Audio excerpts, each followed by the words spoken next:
Welcome to the EST Hangout. This is the EST Hangout, and today's guests are...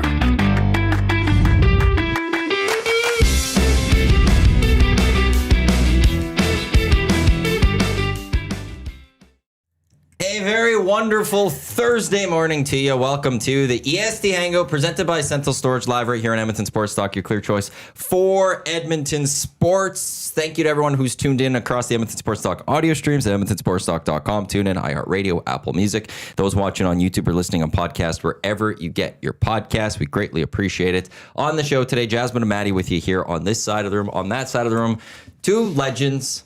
We've got Paul Sir. What are you laughing about? Paul Sir, 3x3 Basketball Association.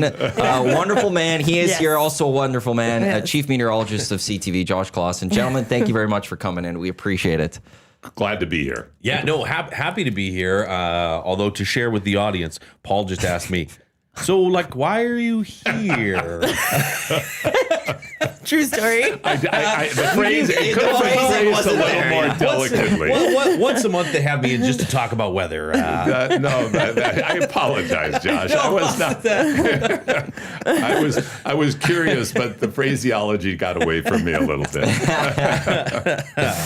It's morning. You just got the coffee. I'll take any excuse I can. That's what we'll go with.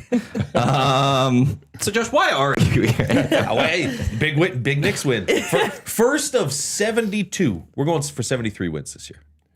Oh, look, that was a deep sigh. Now he is wondering, why is he actually here? This is kind of the same accuracy that we get from the weather. Listen, there's a percentage on that 72 wins season. They'll win at least 55, 60. I'm curious about the Knicks, and I thought last night was interesting because we saw the new Mike Brown era. Yeah. Very different from Thibodeau. You saw more than 5 players. Saw more than 5 players and more than one, and Brunson having to carry everybody on his back and Anthony Towns having to kick in. Yeah. So now, do you want the Edmonton content at the Knicks? Okay, yeah. Matthew Kallio was the official on opening night. Edmonton's Matthew Kallio. Really? Yes, he's an NBA official, has been for about 9 years now, but he was one of the officials last night at the game. And he got tickets. He did a great job. He did. He did do a great job. He did get questioned a few times. Was he the official who didn't call Brunson on that foul? He called right at the end of the game. Was that him? No, it wasn't. Okay. No, it wasn't Donovan. that. So for those of you unaware, Donovan Mitchell goes up. He gets fouled twice. He hits the 3. I'm sure he called glass on that. Yes. Hits the 3. Should be a 4-point play, but they call it as a foul on the floor, so he only shoots 2. Yeah. No, that was not Matt. If that was against Brunson, I'd want that. Well, of course you would. Of course, we all would. I was quite happy that it went the way it did. So well done, Matthew Kallio. And my son Ethan, who's a stand-up comic who lives in New York City, and his wife were at the game. Yeah. Matt got them tickets to go to the game last Sweet. night. So opening night for the Knicks in Madison Square. Oh, those would be big tickets to get. Those are big. So Matt came through, and they had just a phenomenal time. Sure. Phenomenal time. You've seen Knicks at MSG. Yeah, I just saw them in March. You've seen Knicks at MSG? No. You haven't? I've never actually been to New York. So I'm a bucket list. Have you seen the Knicks at MSG? I've not seen the Knicks. I've seen the Nets. That ain't the Knicks. And in terms of atmosphere, the arena where the Nets play is gorgeous, but they're just awful. And so but the game we saw was fun because we got to see Sacramento play, and I'm a big fan of Sabonis, and I've always wanted to see him live. For people who don't know who Sabonis is, he's the post for Sacramento, and he's just a workhorse. I wanted to see if he worked as hard as I thought he did, and he does. Incredible. He's injured right now. But anyway, haven't been to MSG, have been to New York quite a few times, and I would recommend it to anybody. Sure, yeah. Yeah, I got to go at a time where I can get the U.S. Open tennis. Yep, and have been. You're speaking to a tennis guy over here. Yeah. Knicks aren't there yet. No, I know. That's the problem. You can go to the Met, though.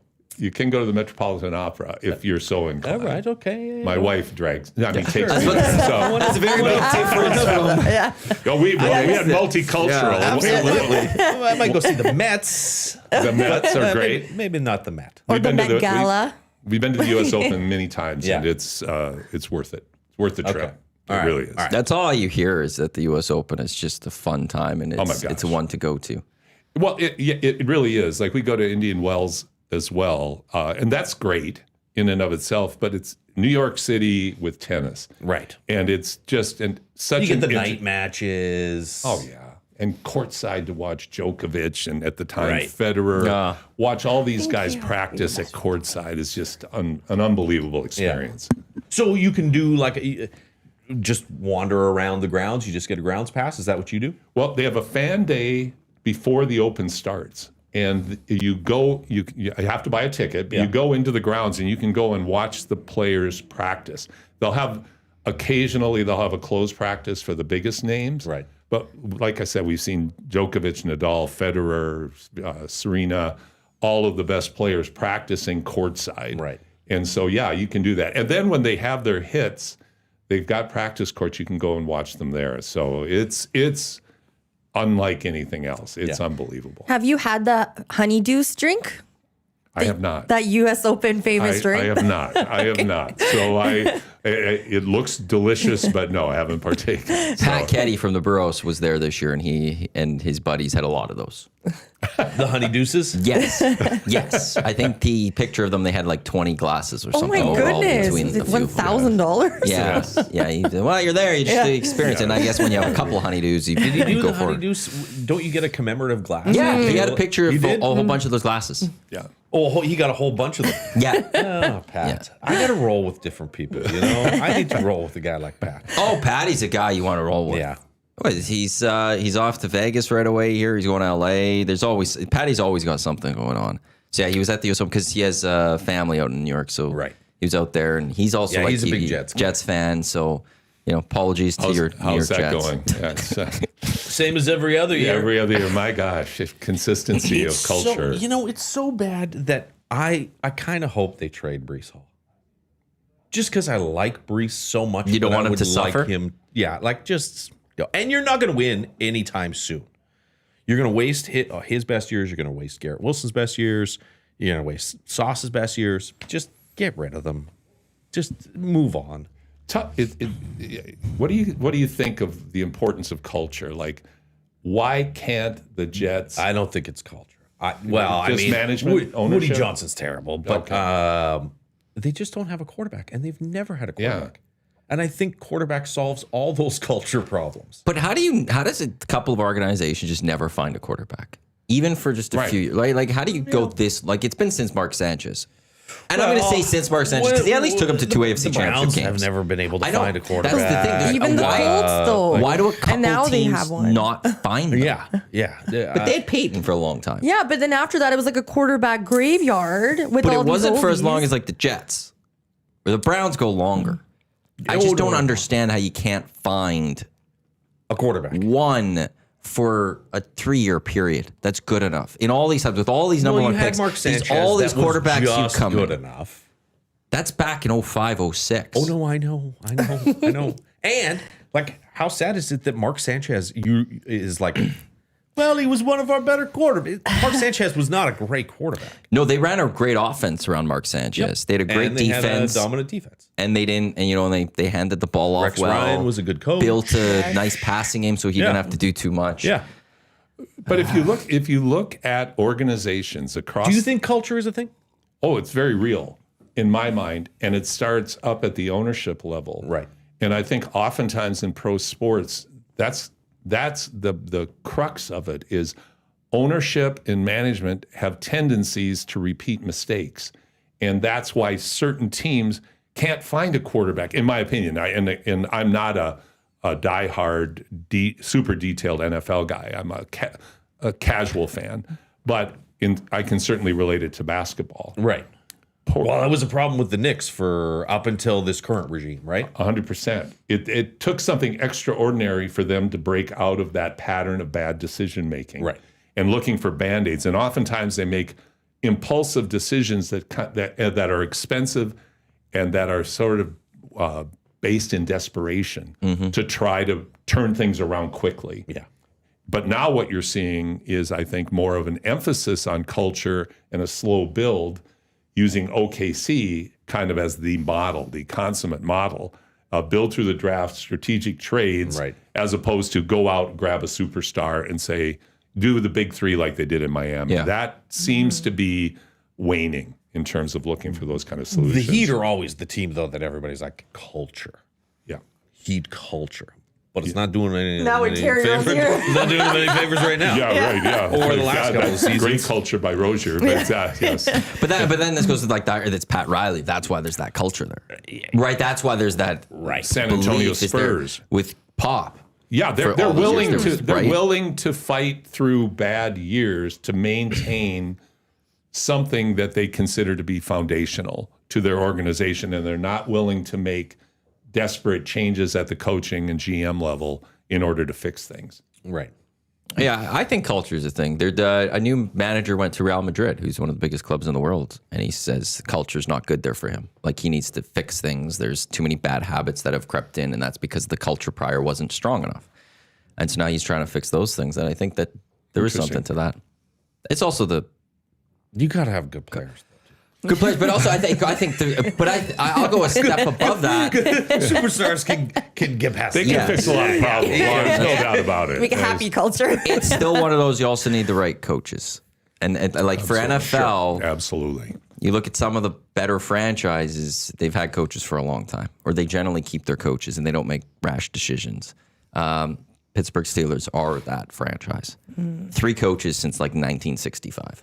Now, there's rumblings on Tomlin right now, right? There's been rumblings on Tomlin for the last number of years. Yeah. What do you? But is it time, or is it just the draft, injuries, personnel changes? Like, I think for Pittsburgh, it goes to they haven't had a quarterback again since Ben Roethlisberger, really. right? Like, that's one thing that they just haven't. You know, Mike Tomlin's That wasn't found that long ago. Like, when did Roethlisberger leave? 12, 13? Is it that 10 long? years already? Is it? Or am I off? I But he don't- I started, don't maybe it came think. and then 16, 17?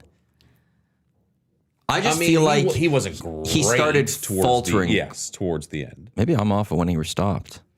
The Steelers are 2021. Jeez. Yeah, I was way 2018. off. Okay.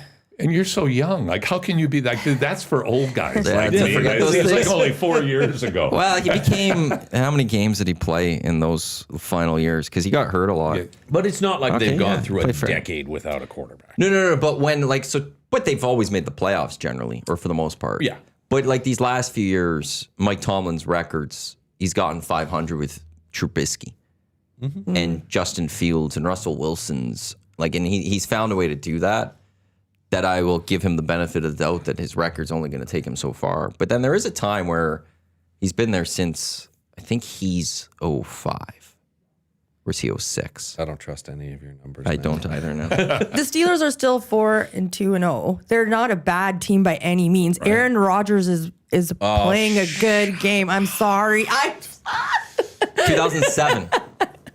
So 2007. 2007. I think, I think he's underrated. Sorry. Yeah, he's the most tenured coach. You think I Aaron in the Rodgers NFL. is underrated? Is that what you just said? I do. You think Aaron Rodgers is underrated? Yes.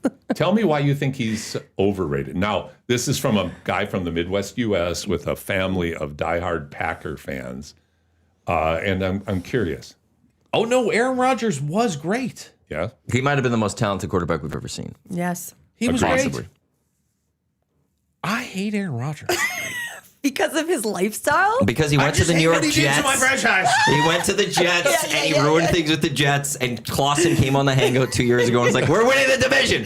And then Aaron Rodgers also did get hurt like 6 plays into I that. hated that. I hated when they picked him up. And then I watched Hard Knocks and One Jets Drive, and I bought in. Yes, you did. And then same old Jets. Somehow Is that Aaron Rodgers' fault? that his Achilles snapped. Exactly. Well, yeah. That's not. Like right away. 5 seconds into the season. Yeah.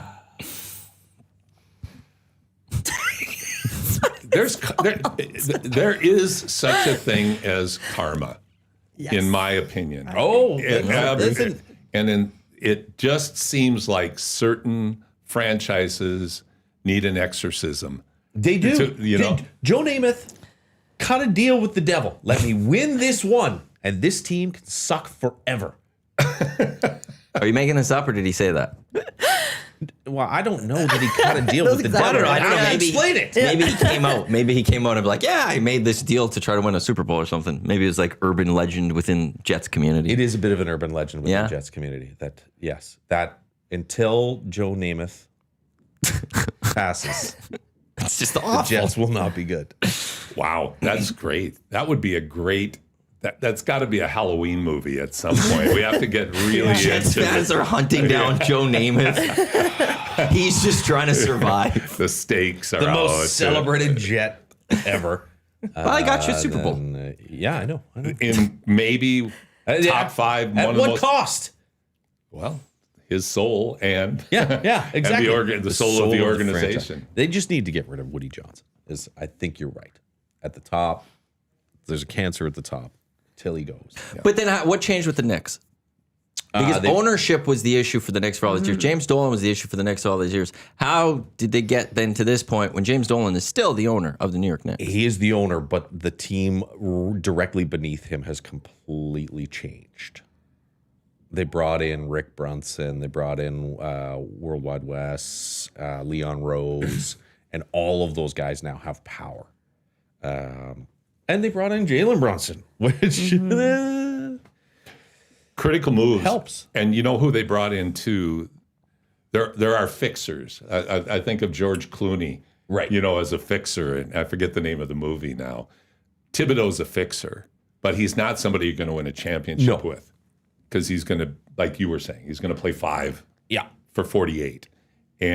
But I think the fact that Tibbs can come in, and if he can get guys to buy into a very tough, hard-nosed style of defense and be very, very specific on how they play on offense, they become successful. And he really built a winning feeling in that organization. And you could just feel it last year. Yes. It was tailing off because he was running the horses into the ground.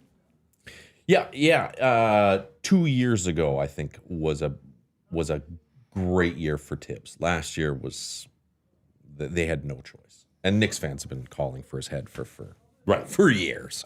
So That's the New York way of things, though. As a Yankee fan with him, I'm calling for the head of the manager of the New York Yankees. It seems like no matter what, it's always calling for someone's head in New York. Get out. Don't you think, though, if Tibbs isn't in basketball, I think he has a future in The Christmas Carol by Charles Dickens. Because don't you think he'd be perfect on the street corner with the big stovepipe hat and the scarf on, looking all crotchety? He's just going to move over to Broadway, and he's going to be on the show. Over to Broadway. Or a Broadway version of Batman, and he could be the Penguin. He could. He'd be a good Penguin. We saw Broadway play. Keanu Reeves, and what's the name of the other fellow from Bill and Ted? Rick Williams. Yeah. What is his name? But we went The to blonde kid. Yeah, the blonde guy. We went and saw them on Broadway. Keanu Reeves on Broadway. Yeah, Keanu Reeves on Broadway, and he was just Keanu Reeves. Like there's no lateral character to Keanu Reeves. He's the guy in The Matrix. Alex Winter? That's right. Yes. Yeah. It was great. So much fun. Like Broadway his is fun. acting? Pardon? Like his acting? Yeah. I love Keanu Reeves. Yeah. He's such a great guy, apparently. Yeah. And you know who he is. He's one-dimensional, but he just has a presence.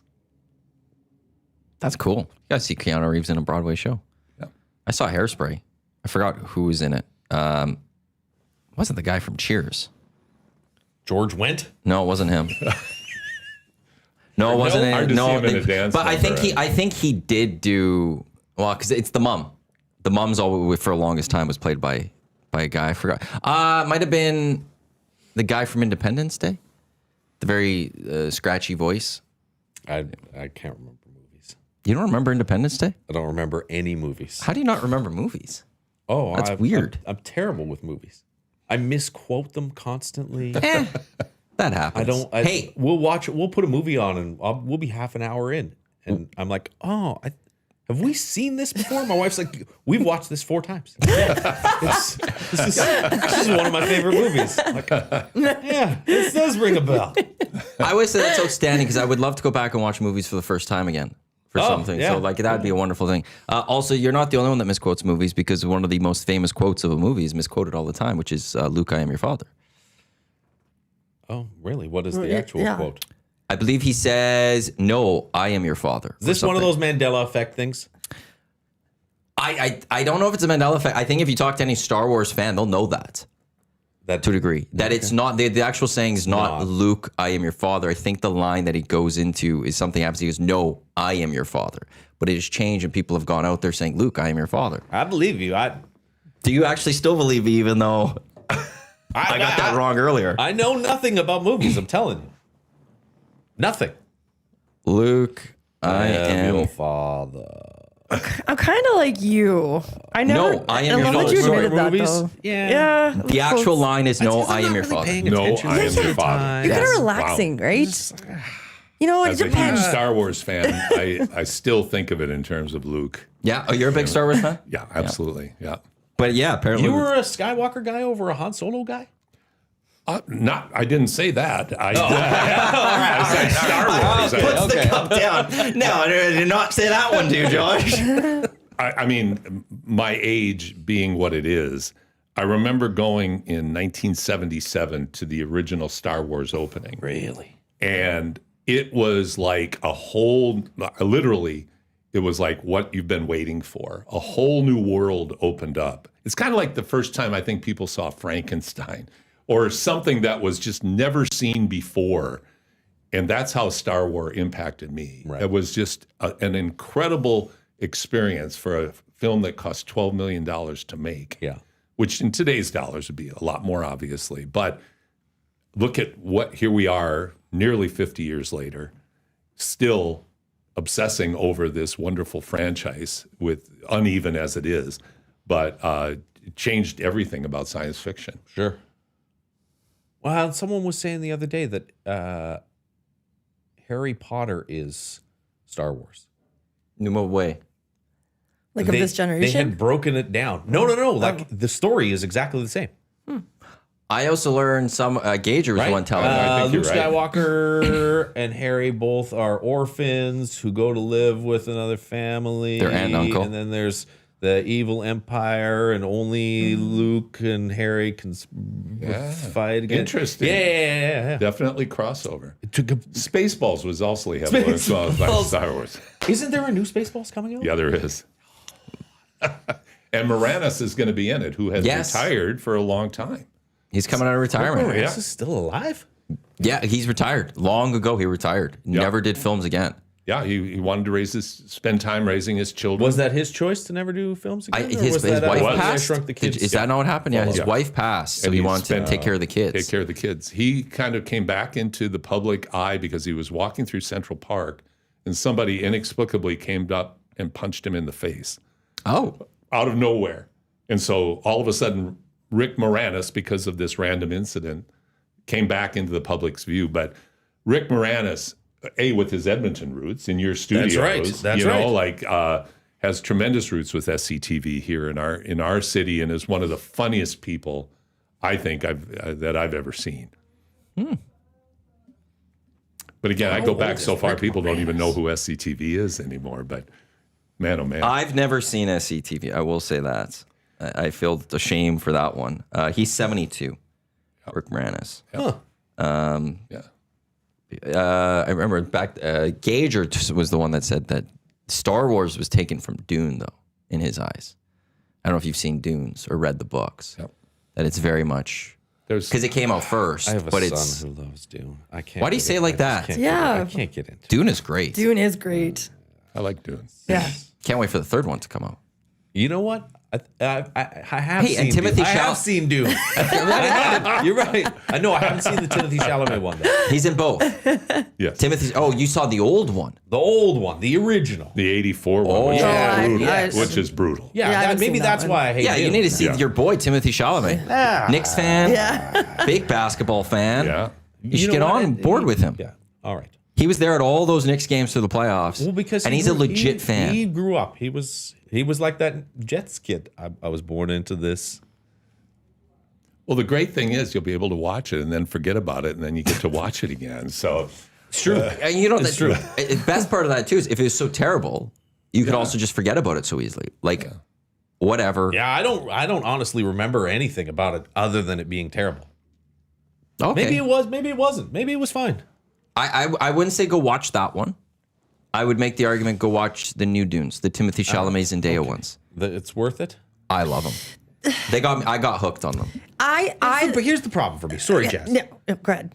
The problem for me is that my wife will not watch Dune, and I don't have that much free time in my life to just devote to a movie that only I am going to watch. Doesn't your son love it? You just said your son loves it. He does, but he doesn't want to sit down and watch Dune with me. Are you sure? Have you asked him? I have. Oh, okay. He doesn't. He'd rather watch some movie with his girlfriend. That's fair. That's understandable. Yeah. And you're a cool dad too. Yeah, I don't think any of my kids would say that. Yeah, Yes, I am cool, Dad. You're right. The thing with Dune is you have to watch it in IMAX. Because if you're watching it at home or if you don't have a theater that'd be a good system one. or That a would massive be. TV, it's just not the same. I'm with you on that one, but you need to go to IMAX to watch. Like Tron. Yeah. Did you watch Tron, the new one? No, I'd like to though. Okay. But again, no one wants to see Tron in I know, IMAX with but I me. know people that Well, like sometimes were you can excited go to a about movie by yourself. I've done that. It's lovely. Yeah, You're not there to talk to anyone for a movie. No. A lot of you people just- do that. Again, I golf a lot, man. Yes, you do. I can't. But golf season's Winter's over. coming. I can't honestly Unless say do you do I'm virtual going golf? to see a movie by myself. Do you do virtual golf? Not as frequently, but yeah, I will.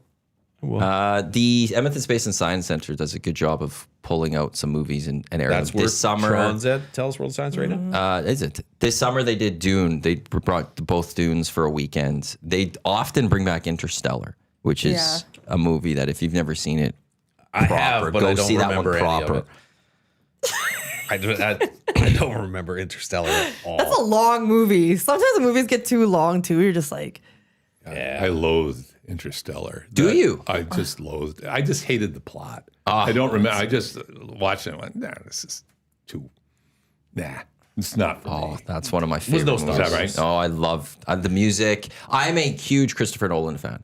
Okay. Any Christopher Nolan movie I have seen, basically, I loved. Okay. I still haven't watched Oppenheimer. I do need to watch that one. That's and a great then, movie. That's worth the watch. Odyssey. He's got one coming out next summer, Okay. which they've already put tickets out for sale at the IMAX here, and I think it's completely sold out for the first few showings of it or whatever. But yeah, Christopher Nolan, and he's doing the whole Odyssey, and I'm fascinated by it. He does things the right way in terms of he cares about his craft. He does. He's not in it for, okay, how can we make the most money or how can we just have the most explosions? He cares about the craft down to the camera he's using, all that stuff, and the film he's using. That I'm a huge Christopher Nolan fan. It's not that Interstellar wasn't well executed. I just didn't like the movie. No, that's fair.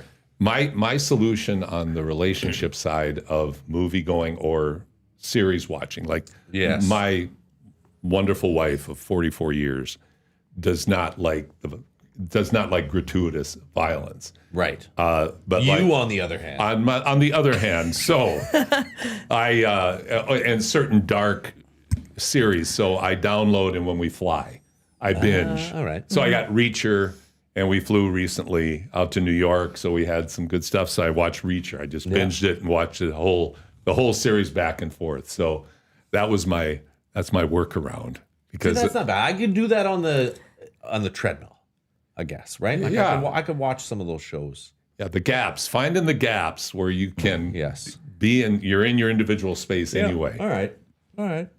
Other people listen to intelligent podcasts. I watch Reacher. or yes, That is generally what I. yeah. With going to a movie though, I don't know about you guys, but I need to make sure I have a certain seat, and if it's not available, I probably won't go. I'll give it like a plus minus around that area. So you reserve the seat before Yes. you go. I will only do VIP. Okay, where's your seat? or it's right in the middle of the theater. Where right in the everyone middle. wants. So you're not, because I don't like to sit too far back, and Right. I like to even sit a little closer because I want the experience. It's kind of like a ride, right? Sure. 2/3 up, dead middle is apparently the spot for sound. It is if you go to any movie theater and you look, that is where it's the seats are gonna go start, and they're gonna get taken from there because that's generally where people target because sound. Those are the spots. I believe you. That makes sense. I can't remember the last time I saw a movie in theaters, though. What? Have you reserved a seat before even? Oh, yeah. Yeah. That's like been in He the doesn't last- remember. Okay. I'm sure I would, it would have been some movie with my kids. Like maybe The Hobbit.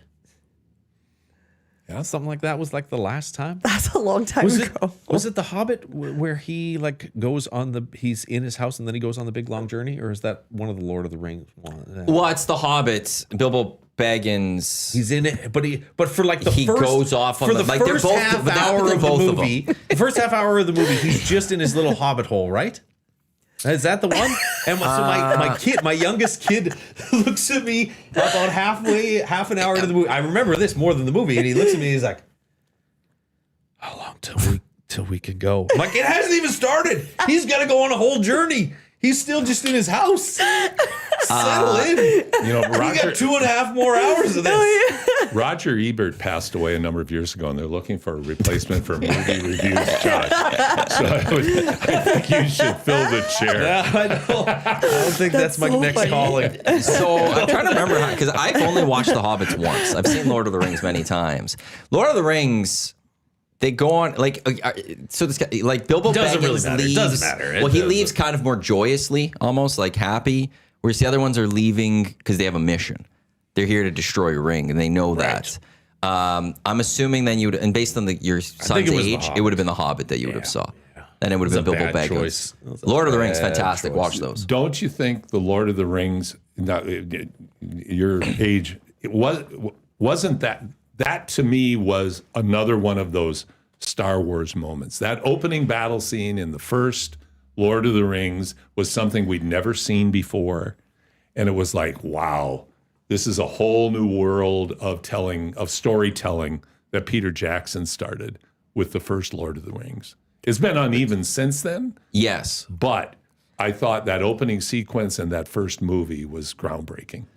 Yeah, that trilogy was just Incredible. so incredibly well done. They released it consecutive years, Yes.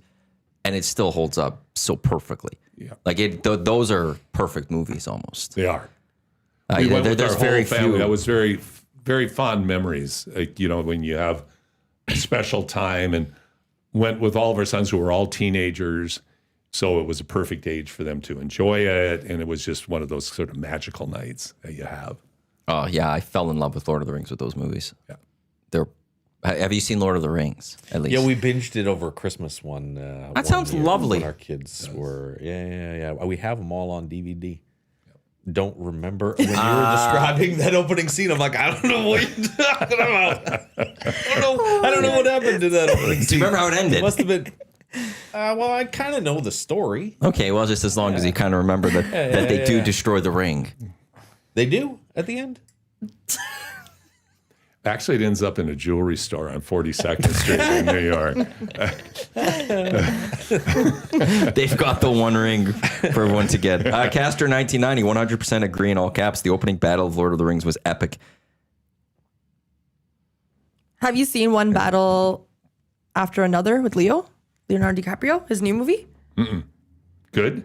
I haven't watched it. I'm asking. This is what I keep hearing from people, though. Is they're like, this movie is incredible. Have you seen it? No, I haven't seen it yet, but I hear, it's unbelievable. incredible. So Yeah. my kids have seen it twice Oh, now, wow. and they do love it. Okay. Yeah. Yes.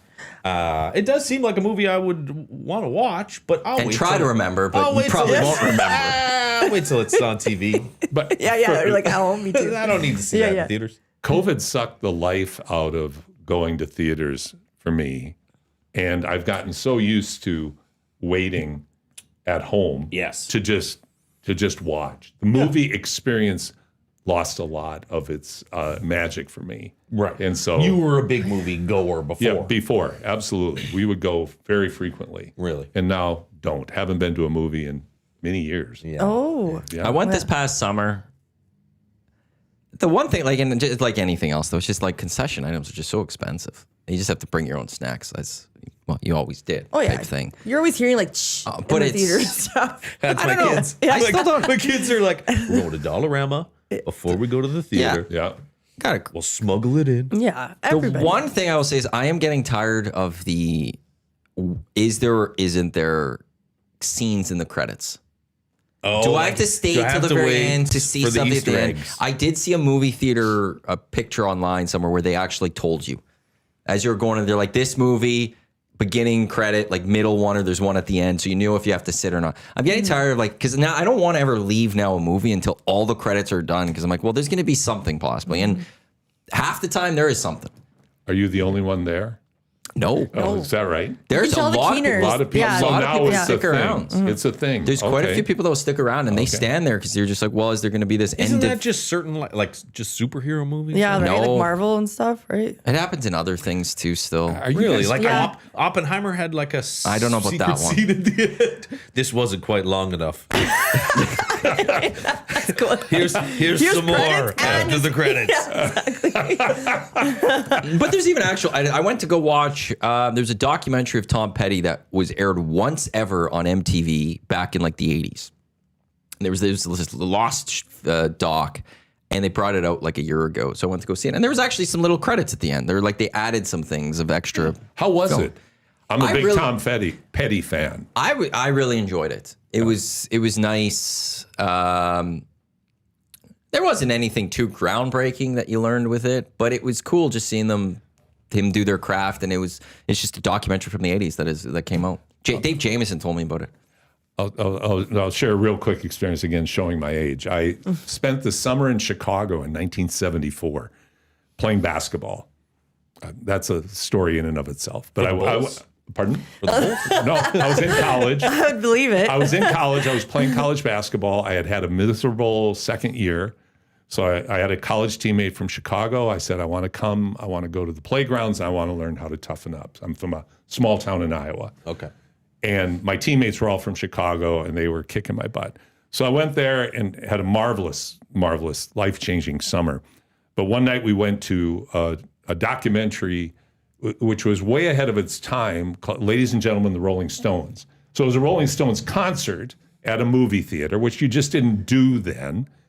And it was just Mick Jagger at his finest prancing on stage.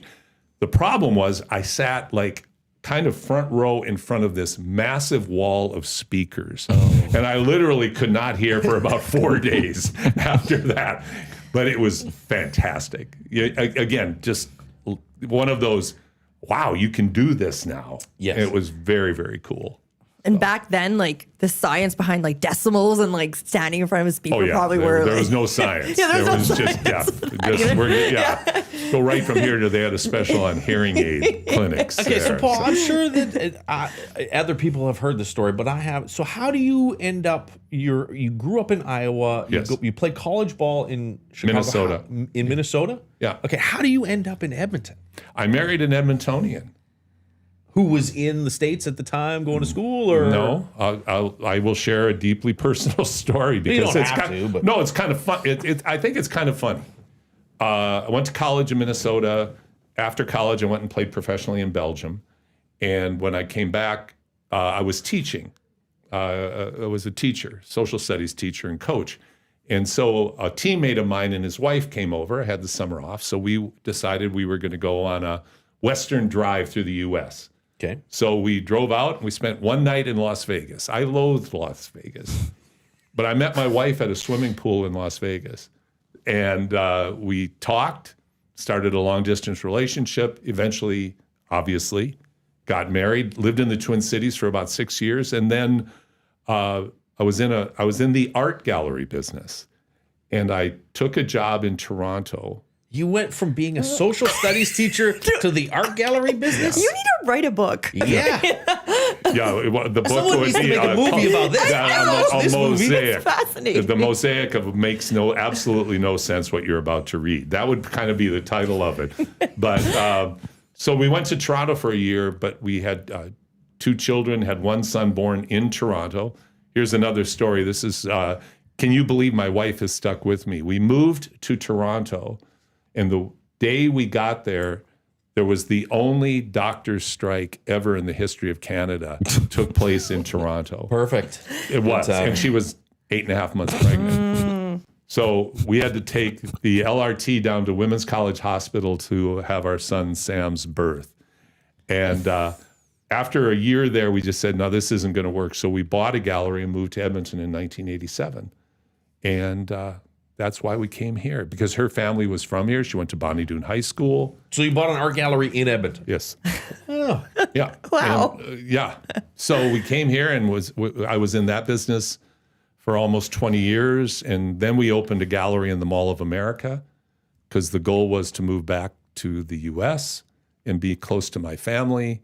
That didn't take well because I had 3 teenage sons, so we moved back up here. Sure. But my oldest son, Steve, went to Cretin-Derham Hall High School, was teammates with Joe Mauer, and Sean Sweeney, who is the associate head coach for the San Antonio Spurs. And I've got marvelous stories about that. That's just phenomenal experience of sports. But yeah, that's how we ended up here and made Edmonton our home. Owning an art gallery. Yeah. And got out of that business and then just really focused on basketball. Right. Which was your first love. Yeah, absolutely. Art on a court. Yes. Trademark it. How's how I've never been to our art gallery, like the big one. Is it good? The art gallery in Edmonton? Yeah. Yeah, it's very good. Yeah, is it? Yeah. Good to know. Yeah, I think they've done a nice job. Now, we had the privilege of going to the Van Gogh Museum last summer or last fall in Amsterdam. We were just at the Museum of Modern Art in New York City, which is unbelievable. Yeah. But I would recommend anybody, even non-art fans, go to a major art gallery and see what you think after you've walked through. Right. I took my son to the Modern Art Gallery in San Francisco one day. Okay, well, what'd you think? I loved it. Isn't it fun? He loved it almost more than I did. Really? Yeah, it was fantastic. It affects you in ways you don't expect, doesn't it? Yeah, and they had it was not, the way it was laid out was nice because there were different sort of, one area was black and white photos that told a story. Another area was just cool sculptures. So yeah, it was after being to that one, the Edmonton Art Gallery is great, but you kind of get spoiled once you go to the really big. It's great for what we are. It's gone from the major leagues to AA. Yep. Yeah, they do get some really good, like, Yes. and along that line, like, I'm amazed that Banksy exhibit is not there instead of in City Center. So, No, I agree. But anybody who goes can't help but be affected. And it may be something like, that's just not for me. That was really weird. Or, wow, I had no idea that viewing art, whether it's 3-dimensional or paintings, can affect you like that. I'd recommend it to anybody. It really is kind of like going into a different world. now, are you an artist? I can't draw a straight line. Seriously, I'm not. I'm artistic. Okay, yeah. Yeah, I would say I'm artistic, but I'm not an artist. I'm not gifted in visual arts. Okay. So- Yeah. Is your wife? Yes. Okay. Yeah, my wife's a Renaissance bohemian. She's doing musical theater and tap dance right now. Cool. Yeah, Amazing. I have 2 granddaughters that are really into dance, but my wife decided last year to pick it up and did tap dance last year, and this year she added musical theater. Sweet. That's awesome. Yeah, it really is. How hard is it to curate a museum or an art gallery? Well, it's a business. Yeah. So you're thinking what's going to sell. You pick, I think everybody who runs an art gallery as a business, and we have some marvelous ones down in the gallery district in Edmonton, just that are long-standing and they're really fantastic. But you pick what you're going to focus on, and then you try to pick images that will sell. In my case, it was a combination of purchasing prints and custom framing them as a big part of revenue generation, and then also consigning original art from artists. So finding and building relationships with artists is a big part of it, which is kind of like running an asylum because you've got such a variety of mindsets. I was expecting something like, it's like being a GM of a basketball team. No, it's running an asylum. No, it's more because it's a very vulnerable. It's a very vulnerable. It's like always two things I always said to artists: you have to have the skin of a rhinoceros because you have to be unbelievably tough, and it's kind of like walking into a room naked and saying, "Well, what do you think?" When you're doing when you're showing your artwork. Yep. The rejection is massive, and that can be the visual arts, it can be the performing arts. Like I said, my son Ethan is a stand-up comic in New York City, and I mean that's the kind of pinnacle of toughness. I couldn't do something like that. Yeah, I wouldn't New even want York, to. Like they're you could give me ruthless. the script of what I'd have to say, and I'd still be terrified. Oh yeah, no, and taking the subway all over New York City and going into clubs, and you don't know. But again, skin, it gets toughened over time. Sure. So yeah, but yeah, that's That's kinda my fascinating to story. me. Yeah. Did not know that part, the art gallery part. That's See, really cool. Paul, this is why I come in. As I asked the He's tough the questions. vet who knows how to do the good stuff. You are He's good been at doing that. this for this. With just music-wise, I don't know if anyone saw this. Foo Fighters are coming to Edmonton with Queens of the Stone Age and Mannequin. Oh, nice. I don't know if I'm allowed to say that one on the air. It's a female part, starting with a P. That's the And name. then Riot. Pardon? And then Riot. Are they part of it? I just don't see know. those You three. said it was Yeah, a you said female. it that has started to with No, be a- Mannequin. It starts with it's 2 words. I just don't know if I could say that other part. No, I see. That was Mannequin P word. Yes. I guess I don't know if I can throw that one out there. Commonwealth Stadium Oh, it's a huge one. next year. Yeah. Well, I I'm can see excited. that for Foo Fighters. I've always wanted to see him in a Absolutely. stadium Yeah. show. Sad that Taylor Hawkins won't be there, but Dave Grohl, I saw the concert of them at Wembley, Did and you? it looked like the video of it. The video, yeah, It's great, and then they're like, to me, they're a stadium band. Like not everyone could do a stadium, I agree. so that one's very exciting for me at least. Edmonton comes up with these things. This is such a unique city, I believe. I once talked to a consultant from Indianapolis who was working with the city of Edmonton, and he said, this really, you hear the term, a city that punches above its weight. Edmonton really is one of those cities, that this northernmost, most populated northernmost city in our hemisphere finds ways to do these special things. Which you hear sometimes, and it's like, I don't know, have you traveled to other cities? But from a guy like you who has traveled and lived in other cities, Yes. A statement like that means a lot more. I really believe that. Yeah, I really believe that. I see storm clouds right now on the horizon with Calgary starting to get their act together with facilities and getting arena. their tourism act together. I think Edmonton's really got to pay attention to keep an edge up here. I really do. Because Calgary's so attractive in so many ways with its airport, its proximity to the mountains, that sort of thing. But Edmonton just keeps finding a way. I hate Calgary. You know what? I like Calgary. The problem is Calgarians live in it. Exactly. Nailed it. Yeah. I want that on a shirt. It's so true. I like Calgary. Problem yeah. is, My son Calgaryans was live in they it. are. So my son's at SAIT right now. Oh, really? And so Okay. so he and he comes back and said the exact same thing. He's like, so he was working at a grocery store. He worked at a grocery store here. He got a job at a grocery store in Calgary, and then he quit abruptly. And I was, why'd you quit? He's like, I just can't with those people. I'm like, well, what do you mean? He's like, well, so they would be like, this is how we do it here. I know in a small town like St. Albert, you guys might do it a little differently, but here, and he's like, it's a grocery store. We're just stocking vegetables. Yes. I'm Like, putting cans on the shelf. I've done this before. Yeah. Like, Calm down. Yeah. stop. Yeah. It's the policies of the store nationwide, not here. Yeah. They think they're really above everybody. Like, you're not from Vancouver. find You're that not from Toronto. Relax. Yeah. Honestly, having dealt over the years, I've met some lovely, marvelous people. Exceptions, not the rule. The rule for me, in my experience, is there is a palpable arrogance that Absolutely. permeates So my brother's a principal at a school there. He's lived in Calgary for forever, and he would say the same. He's like, I wish I could come back to Edmonton, and he's like, the city is full of $60,000 a year millionaires. Yeah. Yeah. That's the It's Shelbyville. what's Shelby? Calgary. Simpsons. Oh, come Springfield, on, Shelbyville. Josh. Okay. That's Simpsons. Which actually, though, when like they're always ripped on, but actually there was a couple of episodes where Shelbyville is actually very nice. Right.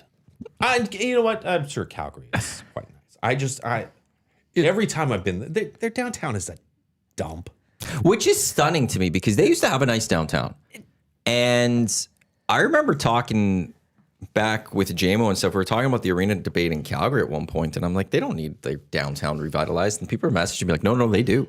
It changed and it became crappy after. And I was like, how did they ruin their downtown? So because prior our son is there, we will stay at a hotel downtown on weekends when we like go up to see him, and like it is. Oh, people talk about Edmonton's downtown. You don't want to be out on the streets. Seriously. Oh, I haven't been there since that would have. Like it. All of the office buildings are half full, so it's already a ghost town. But during the day, like friends of ours work downtown, and they're like, "Hey, it's fine during the day." But then everybody leaves at 4:30, 5 o'clock, and there is nothing. And it just interesting. The streets are. We wandered from our hotel about 3 blocks to a restaurant.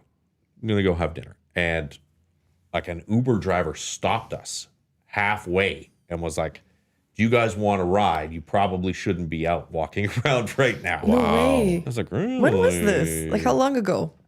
2 months ago? 2 months ago. Okay. I just been to Calgary. Yeah. I went 2 weeks ago and then I went again this summer. Whatever. I have family there. I noticed that their 17th Street was a little lively though. Oh, 17th Street. Yeah, which is my brother lives just north of 17th and our son's living in his basement. I wish And Edmonton had 17th something like is that. Like it's I do pretty too. Yeah, impressive. we've got White, we've got Jasper, 104. 124th Street is livening up. And there are problems in Edmonton's downtown too. Lots. But man, Lots of problems. Yeah. Downtown Edmonton, like we ran our 3x3 event downtown for 3 years. And the reason why, for the time being, we shied away from it this past year and ran up, and it really was a marvelous event over at West Edmonton Mall. You know, having it on in the Ice Palace and having the captive audience. I mean, it's fantastic. But downtown, we love committing to downtown Edmonton and helping being part of drawing people into our core. yes. I polled all of the players from the international teams that came here. 100%. The answers were, they stayed at the JW Marriott. Yeah. Fantastic. Yep. Food was great. Venue was awesome. Felt unsafe walking across the street. Right. 100%. Don't know if I'll come back. Yeah. That is the that is the vibe of that downtown Edmonton. And then plus, for people to come down, they have to pay to park. You gotta walk. You don't feel safe if you take the LRT for a lot of people, not everybody. Yeah. Well, I live downtown, and I like everything Josh was saying about downtown. That's Edmonton too, except the fact when there's events at Rogers. Right. Yes. Then it's a little more lively. It stays lively, but if there's not an event at Rogers, I could go outside at 6 o'clock, and it's quite quiet. It is quite quiet. Yes. Yeah. Like Friday, Saturdays. There was a Friday or so I was driving just back to my place, and I was like, oh, it's kind of busy right now. I don't know why it was busy, but like 104 was there, so it's like people are going. It was like a Friday night, so people just wanted to go there. Sure. But you could go downtown, and if feels it's like not there's an more event, residential in Edmonton's downtown though than possibly, there is in Calgary. but it's still it's very quiet. Like if there's nothing going on at Rogers, you can walk out at 8 o'clock at night. Like tonight, there's obviously an Oilers game. Last night, if I walked out at 8, you would sit there and be like, wow, it's quiet. Like and weekends, and that's where for like your event, that'd be on a weekend. Yes. There's obviously nothing happening at Rogers because the Oilers season is out. And Correct. And so downtown could be very, very quiet at that moment, and you go, oh, but that's where Calgary doesn't have that right now as much. Right. They hopefully get the new rink. They hopefully get more Where concerts. are they putting that new rink? Right where the Saddle Dome is. Yeah, right like by it's it. next to it. And then Kevin Radomski of the Oil Kings used to be in the concert business. I always wanted Calgary not to get a rink because I thought then Edmonton would keep getting concerts. Yeah. He made a comment that actually will be better It will. because then they'll do both shows. Yeah. They'll do both. And they won't choose Calgary over Edmonton necessarily. They'll go, no. They'll go Calgary and Edmonton. And it's a lot harder for those bigger acts. Like they have maybe 2 trucks. Grand Prairie is going to lose out. Because you see a lot of those concerts now as Edmonton and Grand Prairie, and I'm like, really? Okay, all right. But so they'll so it takes a day to get a truck somewhere. But it takes an extra day to go to Edmonton because it's so much further. And it's like, well, are we going to waste an extra day? Whereas if they can go, okay, we'll send one truck to Calgary, the other truck then can get to Edmonton. Sure. And so I was like, oh, okay, well, Calgary, get this rink done. Let's finish this up. Because I feel like we've lost out on some concerts for a while recently. Or gained with Commonwealth. Yeah, but I just feel like there's quite a few arena shows being announced, and Edmonton keeps being like off the list to a degree, to some ways. Yeah, I think you're right. I feel like it's quieter. Yeah. When Rogers first opened, it feels a lot quieter to me, at least. But I do agree with you. There's more of an opportunity to get more shows. I'm hoping more sporting events like WNBA games, like with the Tempo. Now, How was that WNBA game? It was fantastic. Yeah, we tried to get tickets, couldn't get tickets. The one here, Sold out. Yeah. it was great. Yeah. My son was like, oh, we gotta go. I'm like, I don't know, why no? Yeah, absolutely. And here, though, is where I'm. What I want to see from Edmonton, though, we need to get another WNBA game here soon. We need to get the NBA back here soon. Calgary, the last 2 years, has had the Raptors there practicing. We haven't. We've got to get back in the basketball game of, speaking very selfishly, obviously. But I really would like to see that. I also like to see them get back in the tennis game here, too. Like they used to have Davis Cup on occasion. That's right. But I'd really like The to old see. Northlands. Yeah, That was great. it was, wasn't it? That was really fun. It was really impressive seeing it in person. Just how Like hard. and watching just like on TV, you're seeing it, and we've all been on tennis courts. We kind of have an idea, but when you're there in person, you're watching how much like how that ball's just clearing the net and stuff, and how quick it's going, and the movement of them. It's just like, wow, they are incredible. And I already knew they were incredible, but it was like a next level of this is incredible. I loved the Davis Cup when it came here. It's really fantastic. I play a lot of tennis, slowly, badly, but I play a lot of tennis. It's kind of like slow. Good for you not flipping over to pickleball. I know. Oh, the dark side. you mean. Everybody's with pickleball craze.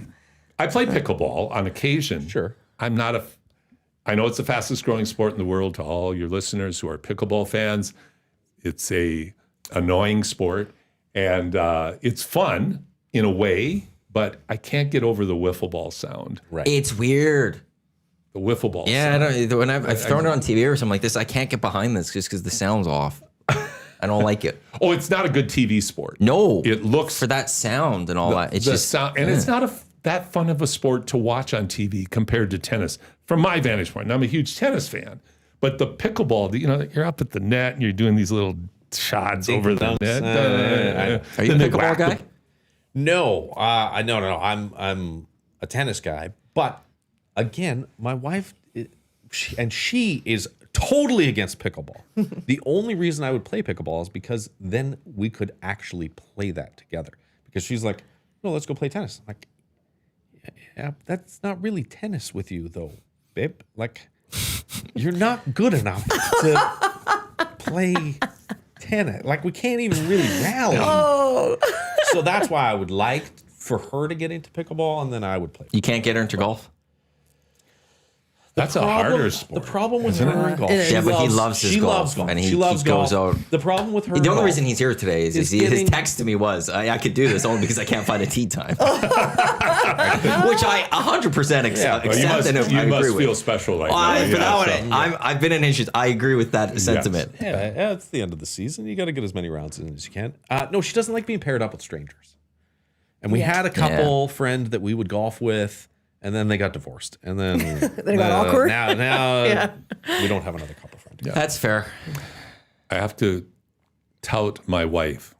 I mean, obviously we're vintage. My wife plays like a dude. Like, she's incredible. Tennis? She has a tennis. She has a serve that's like a man's serve. It's unbelievable. Like, I can't express how. And we're Kirk and Spock as a couple. Okay, yeah. And she is truly a Vulcan in terms of analytic, logical, sequential. I'm all over the place, but she's incredible in tennis. And yet she's the artist in the family? Yeah. Yeah. Yeah. But she will hit a serve and it will just blast past me. And I always look around to make sure nobody's seen the ace that just went flying by. So you're saying I should be patient with my wife and just let her get better? Lessons. Okay. All right. Lessons. Yeah. Absolutely. Is she athletic? Yeah. Absolutely. Lessons. But, okay. All right. Or you just need to find another twosome to add to your golf foursome. Yes. That's the other alternative, is you just find two more people and then It starts to get really expensive once two of us are playing instead of just one, though. So now it comes out. Now we know. No, dear, don't worry about golf. She's a cart golfer. I don't walk enough golfing. But most people I golf with, they do like the carts too, so it's hard to like convince them, let's walk. Are you a golfer, Paul? I haven't golfed a lot in the last 20 years. I used to golf. I was actually on the high school golf team at my school. There were five players on the team. I was the fifth. So I was at my peak. I was a bogey golfer at my peak 40 years ago. But I wish there was golf in like high schools. There is. Back when I was younger and back stuff. when Like, you and were I would younger, have loved to. I wish I got into it a little sooner. Yeah, it's like massive culture now. yeah. Oh, Right? yeah. Back then it was like lacrosse and Golf is huge, and like golf is huge on YouTube. And oh yeah, I it's mean, such a thing now. amazing. Is it a YouTube thing that just sponsored an event? I don't know. The PGA. Well, there's some. I just can't remember what Good or something like that. Oh well, yeah. Good is, but that good tournament is not. There's no pros in that. No, they're in 2026. They're debuting a PGA event. They're sponsoring a PGA What? event. Yeah, No, they should have got them on board because the Century just got canceled. I know. That one's. I always love that one. The Century is the one that starts like kind of like Very golf season has first. begun already. Yep. We're into the next season, but it's no one cares about these events. But they go to Hawaii to kick off the new year, and they got rid of like one of the first ones, and it was lovely to watch that one out in Wow. Hawaii when it's January and you're cold. Yeah. And you're just watching beautiful Hawaii. It makes you feel a little warmer Drought. inside. What are you gonna do if you got no golf course to play on because it's so dry? Yeah. Yeah, good. They sponsored a PGA Tour event in Austin. They're going back to Austin because Austin hasn't hosted an event in a while. They used to do the Dell Match Play. Right. So is good a YouTube thing or what is it? Yeah. Is it? Yeah. They're they've got their own YouTube channel. They Yeah, the do all golf stuff kinds is big with the YouTube. But then there's the Huge. fighting. There's traditional golfers. Like there's people mad at the sponsorship because they don't want the new age mixing with traditional and stuff. I'm of two minds about that. I had this idea. I thought, wouldn't it be great if in golf and curling they'd allow trash talking? Wouldn't that be outstanding? Yeah. I'm semi-serious. Yeah. But I always thought in curling, it's such a staid and this. Man, what if you were trash talking? I actually bumped into Kevin Martin once, and I said, "Kevin, why don't you try this? You're far enough along. You Mic'd can do up. anything Yeah, you want. We're gonna mic you up. We're gonna mic you up and start trash talking to your opponents." No chance you got this shot. Your yeah, that would be hilarious. That chump as you walk. your board weight has been off all week. You really throwing an intern there? Ooh, Yeah, too scared of the outturn, aren't you? So I go to school. I go to college. I'm from a small town in Iowa. Yep. I'm from a small school in a small town in Iowa. I had 50 people in my graduating class, and that was 20 more than any of the other. So I go to my college. My college coach is from Chicago, and most of my team is from the south side of Chicago. So I guard this guy. He's an All-American. And the first time I'm out there, a scared, skinny little freshman. First time he makes a shot when I'm guarding him, he looks at me and goes, "Face, chump." He was walking down, he was running down the court. I go, what is this? I go, what happened here? And so I went through this. I had never even heard of trash talking, much less experienced it. So Did you get good at it though? Yeah. Yeah. Oh yeah. Oh, I embraced it. Yeah. embraced it. But I had so many friends that were into it, and it's more for. There were times when it was sincere, but most of it was lighthearted. Yes. Just to make fun of people. But Name of the game, I guess, right? You gotta guess. evolve with it. I love the Larry Bird trash talk stories. Just love those stories. They're so funny. You can't even believe it. The famous one of the first 3-point competition where he walks into the little locker room before it starts and goes, "Okay, which one of you guys is going to finish second?" Walks out, shoots with his warm-up jacket on. Yeah. Makes it, has to make the last shot to win it. No Shoots problem. it, puts one finger up, walking away. It goes through and he wins. Yeah, I like the good trash talkers. I never was good at it. My brother was always good at it. My two buddies and I, Lucas and Ryan, we did go at an FC Edmonton game once, and we got into it with a goalie for the other team. But it was all lighthearted. We took Simpsons references and built off that. But we were laying into him. Like, we didn't stop. Like, we got into it probably about with 15 minutes to go in the first half. And then he looked at us after half, like as he was leaving for halftime. So like, oh, he's heard. He heard all this. Like we're in it with him. So we flipped to the other. We ran to the other side, and we did the whole second half laying into him. Did you feel guilty? No, because it wasn't anything malicious. Yeah. We were helping our team. Yes. That's what we're going for. Yeah. And afterwards, like at the end of the match, final whistle, he turned to us and like we all like clapped at each other. Like he enjoyed it. He appreciated the fact that like we weren't dicks. He got the win still.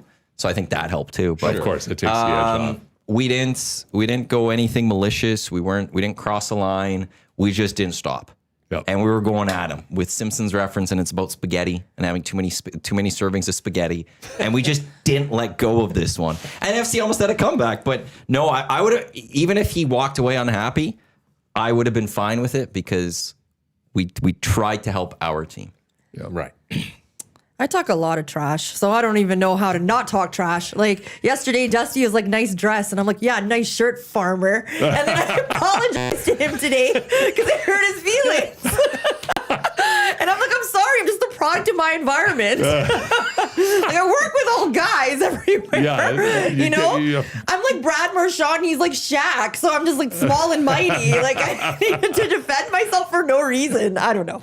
So yeah, that's why I'd assume like, you know, if you're playing basketball, people are going to talk shit to you. You got to talk shit right back. Yeah. I can't. You can't? Nah, I feel like you would be trash feisty too. I can't trash He's got to write it in a song and rap it. Can't trash talk. That's right. Yeah. Can't trash talk at all. What did you bring on your list today, Jazz? I have so much stuff on my list, but I'm having such a good time. By the way, I was going to ask you, have you seen the Mona? Of course you've seen the Mona Lisa. Yes. Yes. Yeah. What did you think when you saw? I think most people feel a bit underwhelmed when they see it. Mm-hmm. And I think that's a painting that's famous. It's a Kardashian of paintings. It's famous for being famous. Yeah. But it is a magnificent painting. When you go into the history and you get into the details of its composition and its execution, it's fantastic. But when you first see it, it's like, eh. Now, Van Gogh's self-portrait, Starry Night, that's a different thing. It's like, wow, that really is all sunflowers. That's everything and more of what you expect when you see it in person. But Mona Lisa was underwhelming. Yeah, I thought it was underwhelming as well. Yeah. And there's like people that are just so like excited to see it and you can't see it. And then when you get close to it, you're like, this is it. This is what I waited in line for. It's like this small. What was annoying is we were at the Museum of Modern Art in New York City where all the people in front of Starry Night taking selfies. Yes, So that's nobody the could issue. see the painting. Yeah, You have all same. these. Yeah, phones have ruined things. They have. By the way, this is the EST Hangout presented by Sentinel Storage, Canada's storage expert, right here on Edmonton Sports Talk, your clear choice for Edmonton sports. The official drink of the Hangout is the Finnish Long Drink Legend in 1952, a drink unlike any other sparkling refreshment, real liquor, longdrink.com/Canada is where you can enter your postcode and find a liquor store establishment nearest you with the long drink. We got Josh Classen from CTV, Paul Sir, 3x3 Basketball Association, Jasmine, Maddie with you here as well. And a reminder, 11 o'clock, we've got Lock Shop. Today's Thursday, so 2 guys in goalie at noon. EST Afternoons Reed Wilkins show until 6 o'clock. Then we will have GCLD's Oilstream pregame show. Tommy and Benny will get you set for Oilers Habs. We'll also have Turf District. Bump back a little bit tonight, but on our audio streams as well. On the GCLD's Oilstream postgame show once the Oiler game ends as well. Again, you all recapped with what happened at that game that happens tonight. Yeah, I got lots of stuff, but let's quickly ask you guys a quick question. Do you think that the Blue Jays are Canada's team? Well, there's no other team in Major League Baseball in Canada. So does that mean everybody in Canada has to cheer for them? Nope. No. But my parents are watching baseball. That's what I said. Baseball? It's my parents. My parents watching. would never watch baseball. Exactly. It's like when the Raptors won the NBA in 2019. Yeah. They became Canada's team, and people who are not sports fans necessarily are watching it because they're from Canada. 100%. And playoff baseball is special. Playoff hockey, Completely different than baseball. absolutely. Yeah. It's the best playoffs, in my mind, for me. To me, it's really close between hockey and baseball. I think they're the best playoff sports in terms of action sports. They're, for me, more so even than basketball. But baseball's really special in playoffs. I love the stop-start of the sport. That's what's so unusual, is it's every pitch is a chapter, and it really is special. And it's just every pitch is just magnified. Like you just Absolutely. feel the weight of like this game could Something change could on this happen. pitch. Yes. Yeah. July 17th, there's that pitch, whatever. They lose today, they lose today. But now it's like the whole series can change or whatever on that pitch. Springer the other night. I mean, that one of those moments. Unbelievable. And in baseball, it's never over until you get the 27th out. Yeah. Really. Like you, as long as you have one extra out, you could score, in theory, an unlimited number of runs and win a baseball game. Yeah. Like that's what makes it so special. By the way, just quickly, the NBA has announced that they have placed Terry Rozier and Chauncey Billups on immediate leave from their teams. It is hard. Shocking. It is also Shocking. hard today to be with your teams when you've been arrested by the FBI. Yeah. For those that missed it today, in relation to federal indictments, Terry Rozier and Chauncey Billups were arrested. Rozier is more in connection with giving tips to was that one Mafia? But giving tips on games, and the Chauncey Billups was a legal a poker tournament, poker game. Mafia with the Mafia. It should be pointed out. These are not the only two people Yes, that were there's like arrested. There was today. 30 people, Yeah. I think, fully indicted today by the Yes. FBI, but these were the only And two then I was that. listening to the the press conference on the way in With this Kash morning. Patel? That one? Yeah. What? Well, okay. I know we don't really talk about politics, but it seems that Terry Rozier's attorney is insinuating that it's a political agenda because they simply could have asked him to just surrender, but they went to the hotel to like do a whole photo op kind of thing.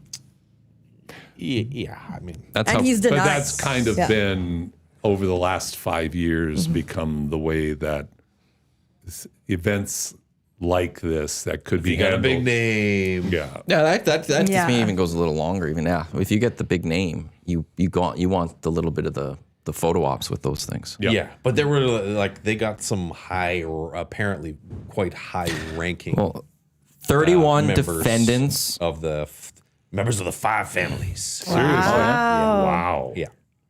Yeah, I haven't followed it this morning. Oh, there's so much coming out. Yeah. Yeah, I haven't. Yeah, I'm not. Well, that's. Oh yeah, it's 30, like the every- headline is Terry Rozier and Chauncey Billups, Yeah. but that probably shouldn't be the headline. there's Yeah. bigger. Well, so there's 31 defendants nationwide scheme to rig illegal poker games. It involved high-tech cheating technology. But then, this article, games in the New York area were backed by the Bonanno and Gambino and like the crime families, like Yeah. Whoa. Wow. big families. So like this was but that's probably also why you want then a Rozier or a Billups on camera, is you want to draw attention to this case, and the other names aren't like. Right. You get some other names, some of these other 31. They're not going to get the attention of everyone. But you say a couple of NBA people, a coach and a player, heads turn. Yeah. Well, apparently Rozier according to the press conference this morning, pulled himself out of some games. Well, and the NBA did look at that game. This has been, Did they? And they cleared him from it or something. But when you watch some of the highlights of that game, Yeah. it was Looks suspicious. it wasn't NBA-esque, we'll say, some of the plays that were made in that one. That's such an intriguing world of. I mean, this is obvious. This seems obvious, more obvious. But when you're watching games and you see calls being made or players making inexplicable decisions, even for them in NBA, and I'm just talking NBA, I can't prove anything. I can just look at it and go, that doesn't add up. That just doesn't feel right. When the officials start making certain calls at certain times and having identical opportunities at other times, I just go, this just doesn't feel right to me. And probably nothing. But maybe it's just But the thought. history of the NBA is the worst of Which the is- major which is, leagues, I think right? is why that comes to comes to mind, right? Is because of Tim the Donahue, fact it has happened. Yeah. Porter. That's the same thing with with NFL refs. Like every game, there's half dozen calls where you're like, you taking money on that one? Yeah, missed or made Yes. calls. Yeah. That you just go, Yeah. clearly that was interference. And it wasn't called. And the official was right there. Which is the one thing that I Chiefs. saw, like with legalized gambling, one thing that helps with it being legal is that now the leagues are looking at this. Right. Whereas, because things aren't just starting to happen because we've legalized gambling. Now all of a sudden the mafia and all of them didn't come up. Like now we can start rigging games. Like no, it's been happening. Yes. And, in Italy, there was a famous case with Juventus with it's that. college basketball games. College basketball games. Years. I know in lower Absolutely. level of tennis, it's a huge Yes, issue. that's right. Jeff Huge issue. Kershell has talked a lot about the sports betting and talking with various people about those things. But now it's like the leagues are able to pay attention a little bit more, and they see the Porter Juniors and go, hey, that doesn't look right. Right. Let's take a look at that. And let's try to, and if something is wrong, let's deal with this. That's not what's fully happening. Like this is poker, but if Rozier did influence a game by pulling himself early, by Well, not they're playing saying well, that like that's throwing a game. We don't want that. Sports gambling. They're not insinuating that any of those online sports gambling sites were involved. That they were victims in this. But it does sound like there's. But it's great. But to me, I look at the positive that we're now looking at it as leagues. Yeah. Because this was happening. We can't sit there and But say now it's that- never happened now that before. There's so much money on legalized gambling, And we have you the more have to data look and into it. analytics. And when you see someone betting an under of 0.53s or something heavily, and it's like, this does not add up with any of the other bets we saw all week. Right. And then that player absolutely doesn't hit it and pulls himself early. You might sit there and be like, maybe we should look at this one a little closer. Yeah. That's where I'm okay with. I'm happy with that. We're doing the due diligence of that. Yeah. Yeah, Rozier makes like $26 million a year. I'm like, what is this guy doing? If You get caught up in you get rolled up in gambling. You get rolled up in you get gambling. addicted to It is. It's an addiction. It's Yeah. a dark side. You watch It's- Black Rabbit? No, We're in the middle of it right now. is it? I hear mixed reviews. That's why. Do I want to ask your It's kinda thoughts on it, slow or do you burn. remember? Yeah. Well, I just watched the second episode. Okay, I don't know when your line of you forget things or not. I don't know what the timeline is. Well, don't ask me to describe exactly what's going on. But there's Okay. he gets his brother gets involved in gambling and everything starts to crumble. Phil Mickelson is a famous case of what a lot of people with gambling lost a lot of money. Sure. The guy made I don't know how much in his Charles career Barkley. and stuff. Chuck is a big Michael one. Jordan. Michael I Jordan. mean, the legend, the rumor, the potential backstory of why he left when he did.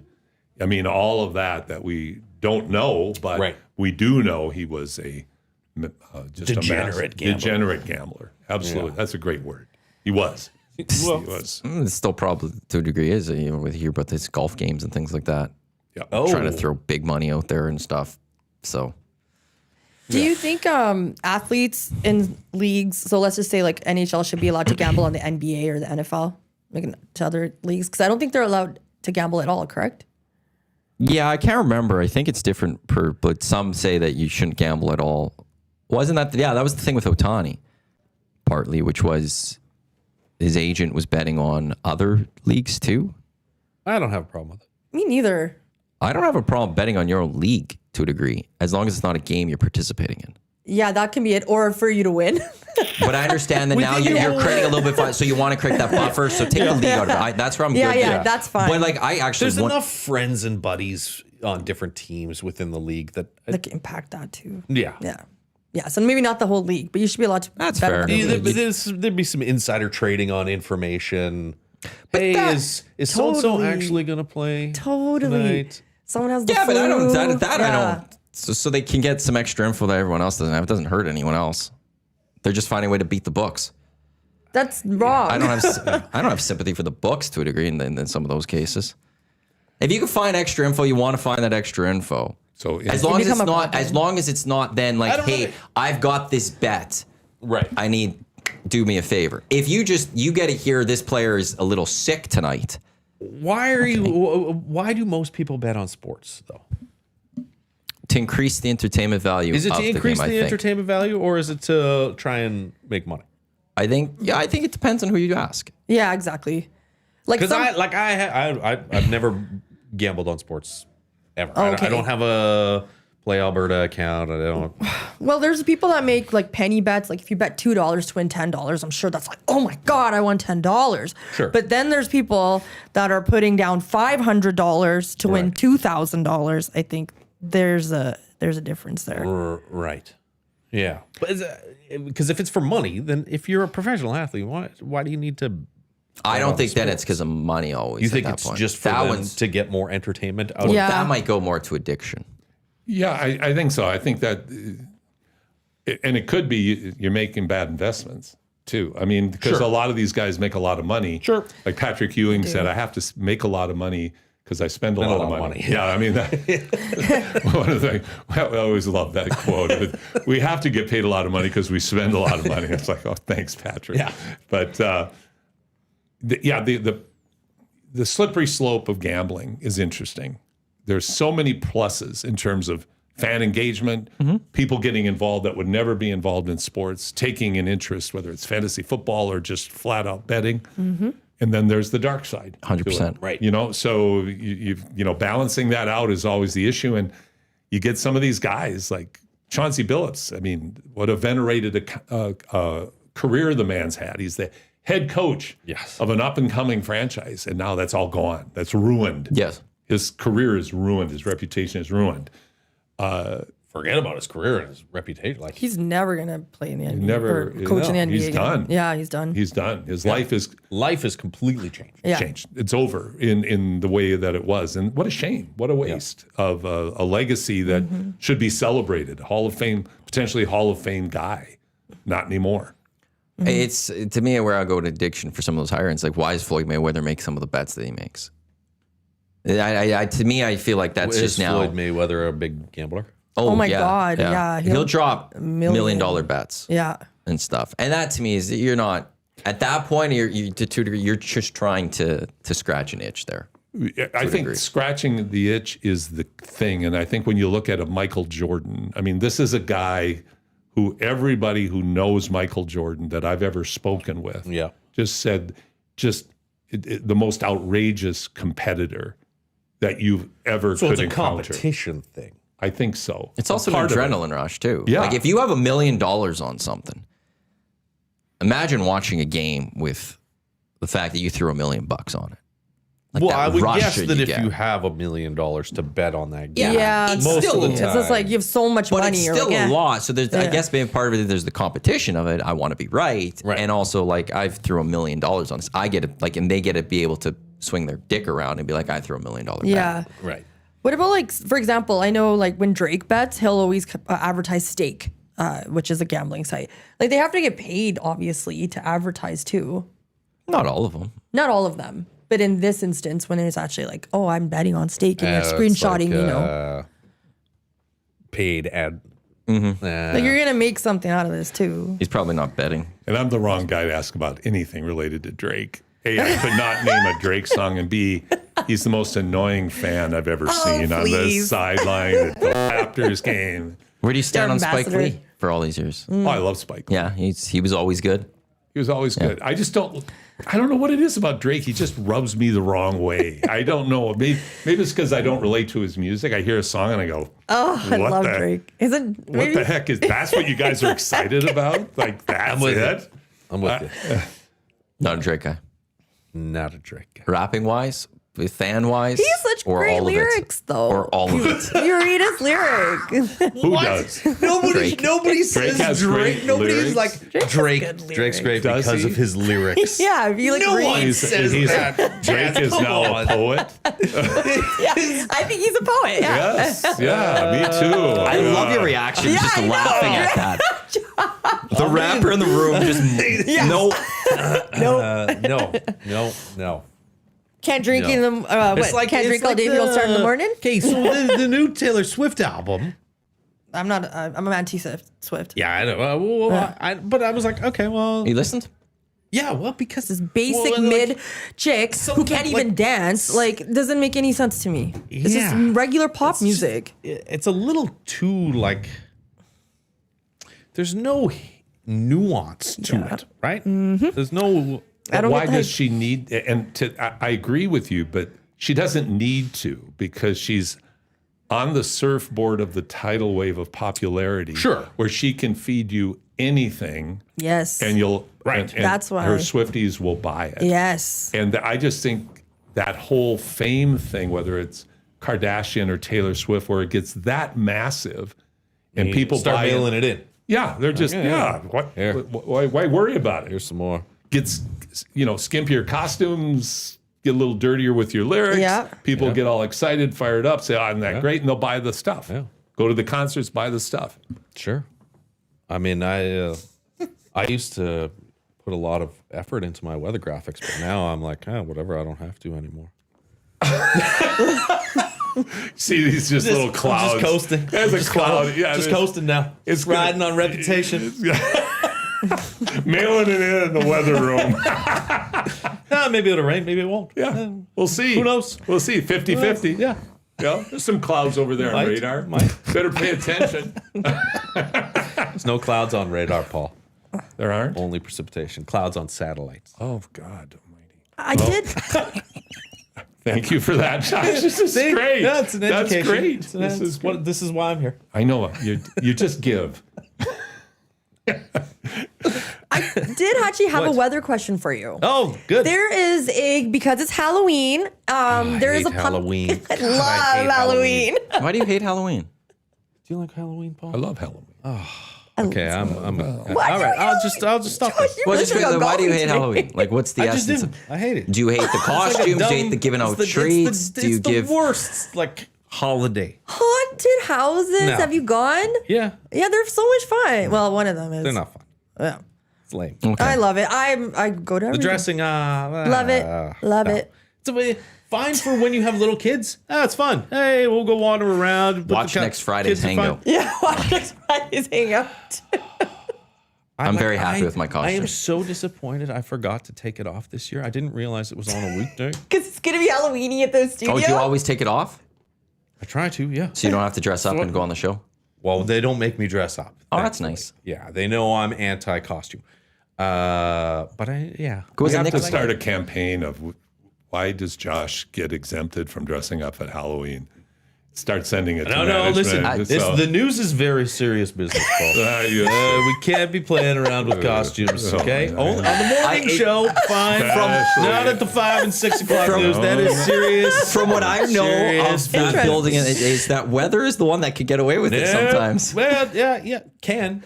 Chooses not to. Chooses not to. Like, wouldn't expect it at the desk. No. The main desk. You can't have that one. Tough to read some of those news stories when you're dressed up like George Harrison. A clown or whatever. Yeah. That's so good. The vampire. I don't know why I came But- up with George Harrison. You Talking about could, but when you're cheating telling the scandal today at the weather, Gambling- you can. No, even as a kid, I didn't like it. I always had the lamest you get candy? costumes. And, I don't Wow. care. There's candy. I don't need candy. Do your kids like it? No, none of them. Because of you. My wife does say that. She's Yeah. like, "This is you did this.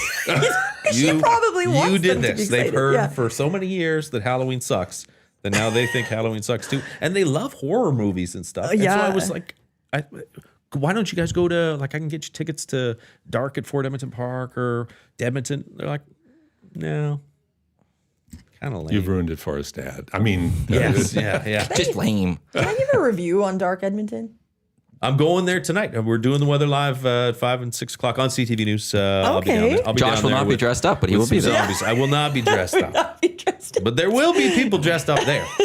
Tell all the actors to get away Yes, from him. Give me the review on Dark. I got 2 reviews. So I went to Dedmonton and I went to Dark. I've been to Dark for the last 8 years. Dedmonton, unreal. Great. Owned by a local Now that guy. they're in that old Edmonton Sun building and they can have it Yes. all year round, Unreal. they can add Yeah. things. It does make a big difference for them. Great. And the way they did it. Here's the issue with Fort Edmonton Park.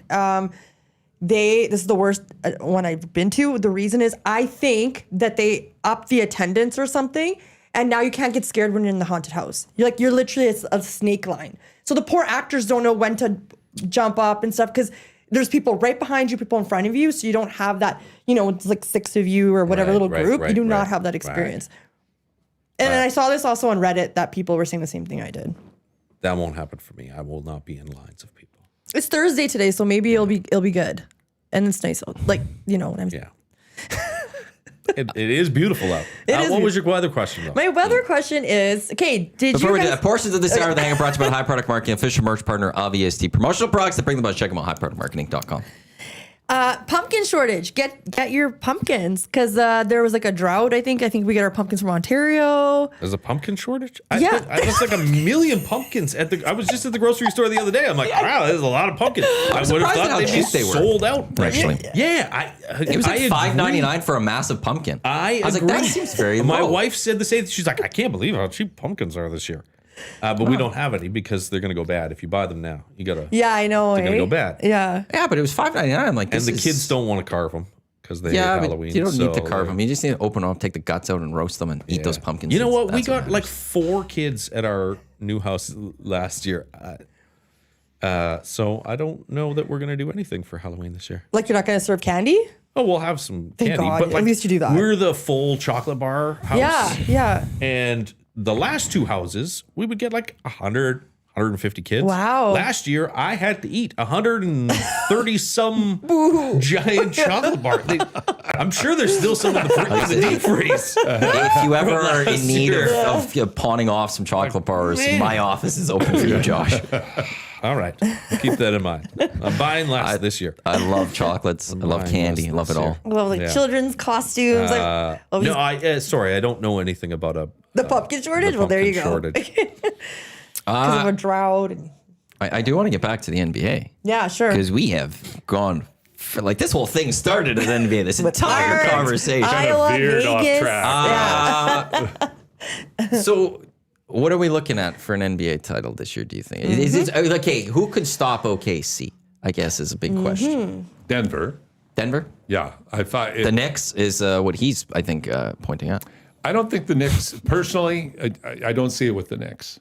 What do you think the problem is with the Knicks? I like their starting 5. I don't. And when they get Robinson back, they'll be better defensively. That Mitchell Robinson's going to be a big question mark this year for that team. Yeah, I know that if he isn't available, they're tough in the middle. They're going to be tough. Now, and I still think Brunson can only take you so far. I don't know if Bridges and Anthony Towns at the second and third options are the championship caliber quite yet. I'm just not sure. That's the way I feel about the Knicks. I'm not Karl quite Anthony sure. Towns isn't championship caliber now. He's never going to be. And Totally. I agree with. I have the same concerns and the same with Mikal Bridges. Exactly, because like when the Timberwolves traded Towns, I was relieved. And I'm being from the Twin City area, having lived there, long suffering. I wouldn't call myself a dyed in the wool Timberwolves fan at all, but I have empathy for that hapless organization. And now I have 3 or 4 good years. It's been great. I was glad when they made the trade because Towns, he did a much better job last year in New York than I thought he would. Yes. So I think he's a valuable piece. But I think he fits better in New York than does. he did in Minnesota with Ant. 100%. Totally. Yeah.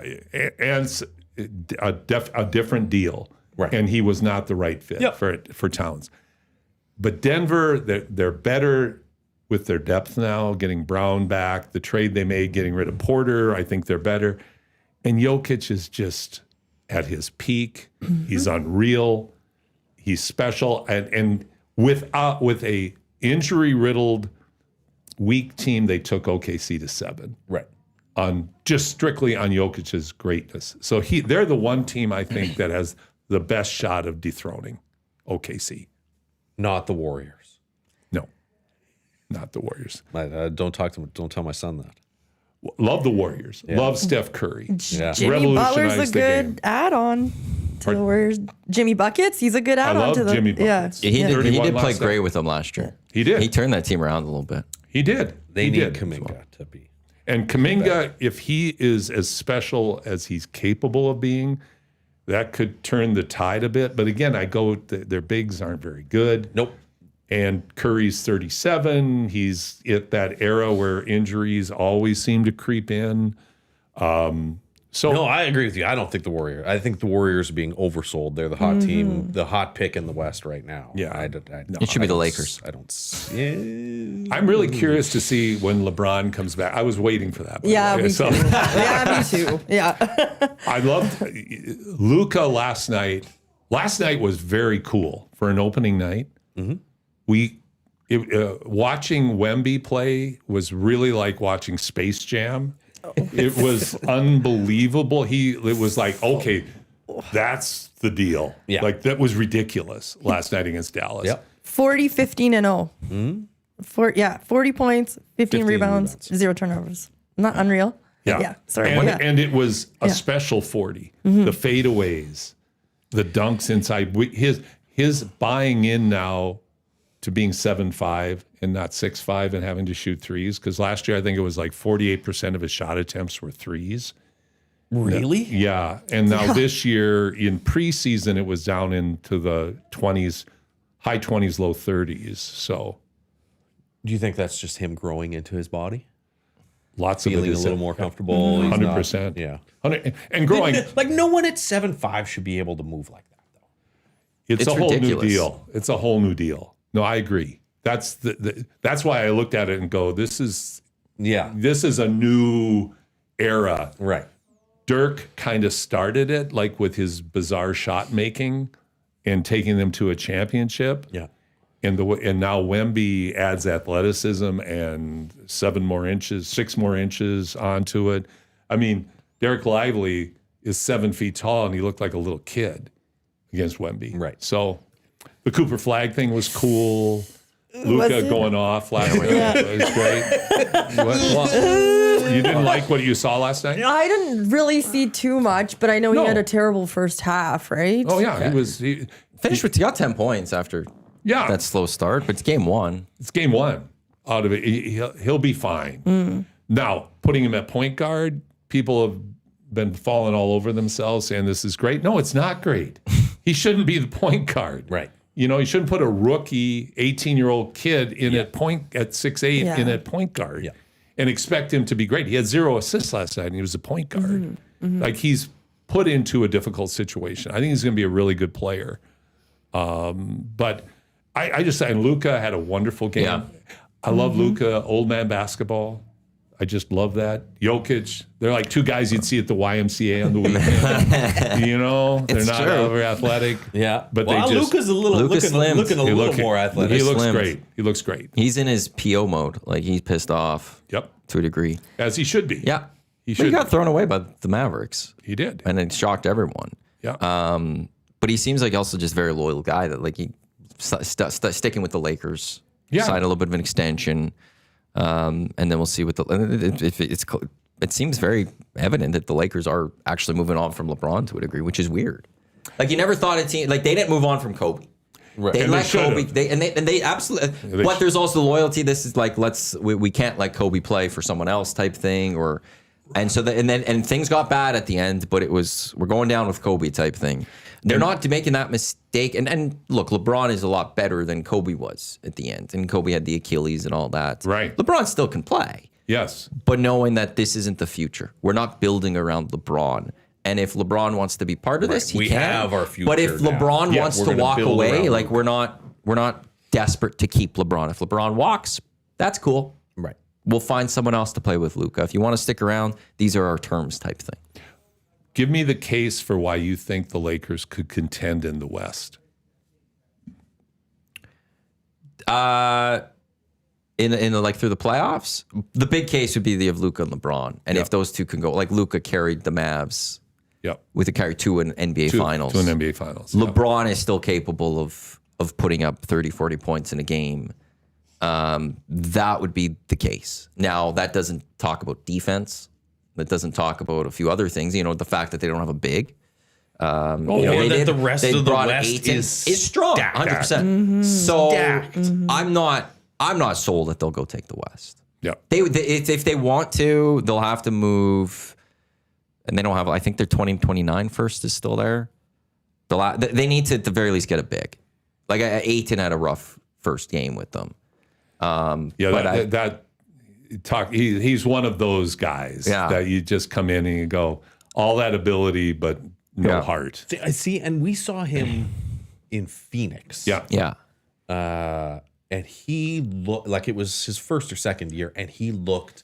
I was like, this guy is. He should be. The future. Yes. Oh my God. Yep. And then just like what happened to him?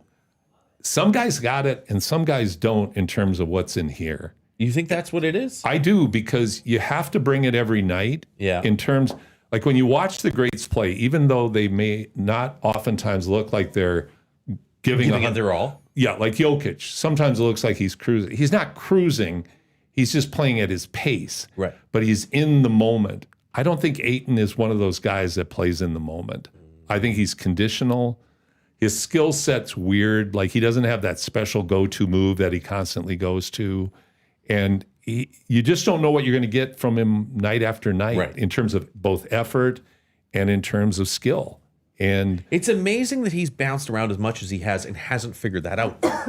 It is amazing. Some guys don't figure it out. And I think that's the unteachable side of sport. Right. Basketball So guys go, well, we see what you could be. We'll give you another chance. Here's another opportunity. Another opportunity. Please turn it around. And possibly in the head for them, it's I'm not the problem. Your team, the team's the problem. Yes. I need to go somewhere because you're not playing me well enough. You're not giving me what I need. And that's a very real part of basketball culture. I can speak to that specifically. And that's really being, I'll take a jump here. That's really being nurtured, fed, and accentuated with the NIL situation in college basketball now. Because like coaches talk about that. Like the first question that kids ask is, how much are you going to pay me? Right. Yeah. That's their only question. So now you're seeing guys like Calipari, I mean, who's no saint, for goodness sakes, saying you got dudes now that are going to go to 4 and 5 schools just to get paid. Yeah. They're not going to have a degree. Yeah. And you can talk about that, but if you're willing to dangle the money, just like in the pros, you're going to take it. Well, yeah, there's a college football player. He left Tennessee to go take money at UCLA, and everyone's like he left the program that was on the rise and then like wasn't performing to start this year. And it's like, well, you took money now. You might not go to the NFL or anything. Like the future might have peaked because you made the wrong decision out of money, right, and not the right decision there. We have 5 minutes left here on the Hangout, and I need to get to two things quickly. Okay, most notably with Paul here, but you did want to get to that Ansi Salah. Yes. Edmonton Hawks. in the NBA. Ansi Salah from Ross Shepherd High School is the GM of the Atlanta Hawks. The GM. He went to Golden State and worked his way to the point now where he's the general manager. So Edmonton has Ansi in Atlanta. Jermaine Buckner, also from Ross Shep, is one of the lead assistants with the Charlotte Hornets. He used to be with the Celtics. He was with the Celtics when they won the Yeah. championship.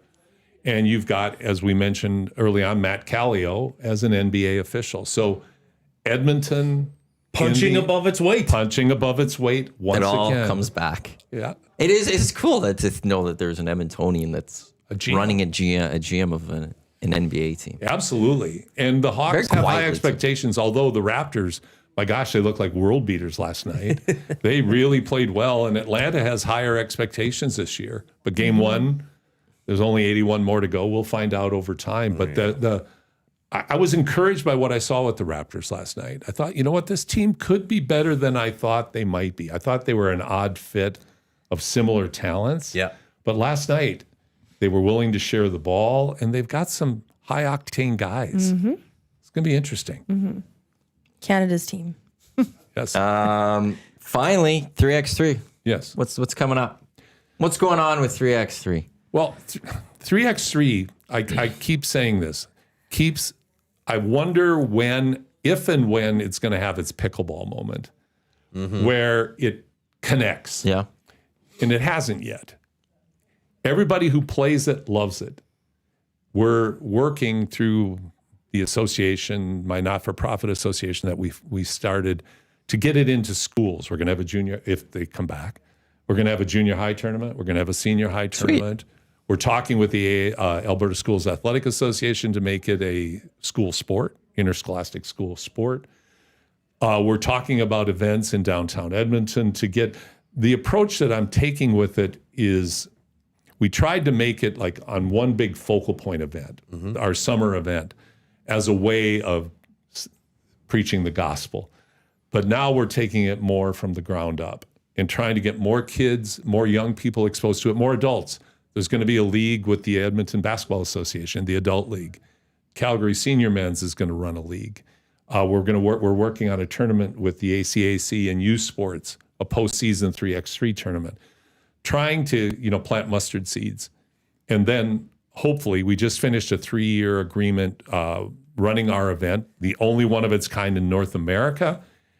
I'd love to see it be a legacy project, but we just finished our 3 years. We've got to go back to our partners and funders, and I'm hoping now that the election is over, everybody's on board again, and we can keep building on it. We are the 3x3 capital of North America, and I want to expand on that and build on that, but also have it expand out, but also at the same time elevate Edmonton for his leadership role that it's taken. So, Sweet. Outstanding. Do you still Are you play? broadcasting those games? We did broadcast some of the women's series last year. We do broadcast, like those games are broadcasted internationally. Right. I do the Stingers with Doug McLean, but and then Reed and I did the women's series, quarters, semis, and finals last year on the FIBA network. We're trying to get major, either Sportsnet or TSN to broadcast.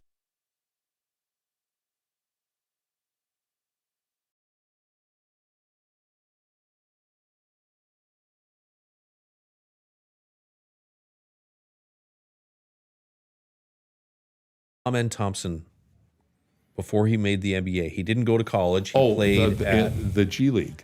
No, it wasn't. It's not the G League. There's another league, and he keeps talking about how I'm a big blah blah blah fan. I'm like, what Overtime is this? Elite? Overtime Elite. Okay. Yes. Is that it? There are kids that are watching these games. None of us know what this is. But some of the views that they get just on YouTube are incredible. He was an 03 OTE champion and also all OTE first team in 2023. Yeah, what's the name of the team he played for? City Reapers? Is that the one? Yeah. Because it says 21-22 team OTE and then 22-23 City Reapers. So I'm assuming that's the team. Basketball, and I think all sports are going through this, but it's splintering into these little subgroups. Yes. So you've got the Unrivaled League for women, 3x3 full court.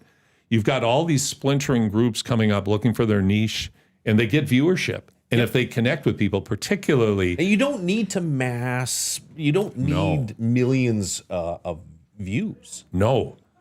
But I mean, look at what these guys have done. Right? Here at Edmonton Sports Talk. It's unbelievable. Yeah. Sorry, and that's just was my thought with 3x. No, you're right. But here's the thing. It's, with all due respect to the people who were visionary enough to drive through 3x3 into becoming an Olympic sport, they don't relate to the North American market well. They've got a formula. They run their events. This is how they do it.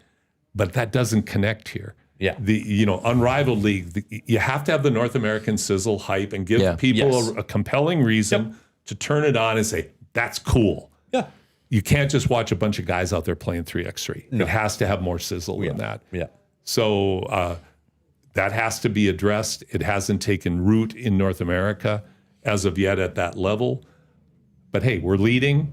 We get great following. We create great events and content. We're getting into more and more communities. Next year, the Alberta Indigenous Games will be running a 3x3 event in the Indigenous Games. Awesome. Yeah, we've got little leagues creeping up. There's one over at Nate now for young girls. So it's happening. It's happening. So Awesome. It's great to hear. You're doing a great job with all of that. And thank you all for coming in today. This was fun. Enjoyed this hangout quite a bit. Yeah, this was fun.